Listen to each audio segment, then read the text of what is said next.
Hajj committee of India نے حج 2026 کے لیے درخواست فارم جمع کرانے کی آخری تاریخ میں 7 اگست 2025 تک توسیع کر دی ہے۔ حج ہاؤس سری نگر کے سی او ڈاکٹر شجاعت حسین نے منصف ٹی وی سے بات کرتے ہوئے کہا کہ کئی درخواست دہندگان جن کے پاسپورٹ نامکمل تھے اب اپنے فارم 7 اگست تک آن لائن جمع کرا سکتے ہیں۔ انہوں نے مزید کہا کہ اب تک 4100 درخواست دہندگان نے اپنی درخواستیں جمع کرائیں اور امید کے اس تعداد میں اضافہ ہوگا۔ جو حج 2026 کے لیے اپلیکیشنز کا سلسلہ جو 6 جولائی سے شروع ہوا تھا، 7 جولائی سے لے کر 31 جولائی تک حاجیوں کو اپلائی کرنا تھا، تو الحمدللہ اس میں توسیع کی گئی ہے۔ اب 7 دن ایکسٹرا دیے گئے ہیں، تو اب لاسٹ ڈیٹ 7 اگست 2025 تک ہے۔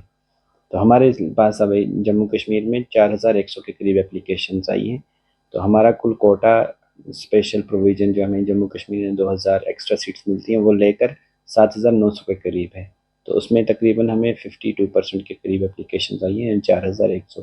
باقی جو سیٹس ہیں اگر وہ ایسی اپلیکیشن نہیں آئی تو ویکنٹ رہیں گی اور باقی اسٹیٹس میں ڈسٹریبیوٹ ہو جائیں گی۔ تو امید کرتے ہیں کہ تقریباً 2000 تک اپلیکیشنز اور آ جائیں گی 7 دنوں میں، کہ کافی تقریباً 200 کے قریب پاسپورٹس پینڈنگ ہیں، اور پاسپورٹس کی وجہ سے ان کے جو کمپینینز ہیں، جو ان کے ریلیٹیوز ہیں، انہوں نے بھی ابھی اپلائی نہیں کیا ہے۔